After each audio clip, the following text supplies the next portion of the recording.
कुंडली जो है वो बेसिकली एक राज दरबार है और इसमें जो ग्रह होते हैं वो उस राज दरबार के मुख्य सदस्य हैं। जैसे गुरु और शुक्र की बात करें तो वो सलाहकार हैं, वहीं पर मंगल या शनि की बात करें तो वो सेनापति हैं।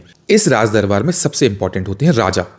राजा जो भी होंगे उनके अनुरूप पूरी चीजें डिसाइड की जाएंगी या उनके अनुरूप पूरा राज दरबार और राज्य चलेगा। तो इस राज दरबार में राजा तय होंगे बेसिकली लग्न पर लिखे राशि से, अर्थात नंबर से। मान लीजिए यहाँ पर 5 अंक लिखा है तो 5 भी राशि होगा इससे है और स्वामी होगा सूर्य। तो सूर्य बेसिकली इस पूरे साम्राज्य के राजा होंगे। अब सूर्य के जो भी सलाहकार होंगे, जैसे सूर्य के सलाहकार गुरु हैं तो गुरु सबसे ऊंचे पायदान पर होंगे, फिर मंगल सेनापति के रूप में होंगे। वहीं पर यदि हम बुध की बात करें तो बुध बेसिकली सपोर्टिव रहेंगे, मतलब बुद्धि देने के लिए। तो राजा से जुड़े जो भी लोग होंगे वो कहीं ना कहीं राजा का सुनेंगे और राजा का सपोर्ट करेंगे।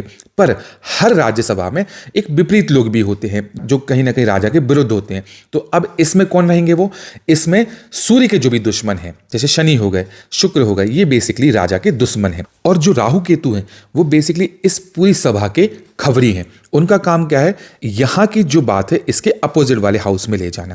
कहने का मतलब कि राजा के जो भी मित्र होंगे उसके अपोजिट हाउस में वो अपनी बातें पहुंचाएंगे। इसलिए आपने देखा होगा कि जब भी कुंडली का कोई हाउस होता है उसका अपोजिट हाउस उसका हमेशा दुश्मन होता है। तो यहां पर राजा का सबसे बड़ा दुश्मन कौन सा है? वो बेसिकली इसके अपोजिट होगा। अपोजिट कौन सी राशि आएगी? 11वीं राशि।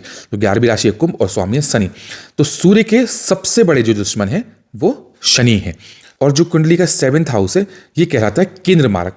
तो केंद्र मारक सबसे बड़ा दुश्मन होता है लग्न का। मान लीजिए यहाँ पर 2 अंक लिखा है तो यहाँ पर 8 अंक आ जाएगा। तो दूसरी राशि दर्शाती है शुक्र को और 8वीं राशि दर्शाती है मंगल और केतु को। शुक्र से मंगल का संबंध शत्रुता का है। तो कहने का मतलब कि लग्न को, अर्थात आपके खुद को, आपके खुद के साम्राज्य को, आपके अपोजिट वाला साम्राज्य हमेशा इंपैक्ट करेगा।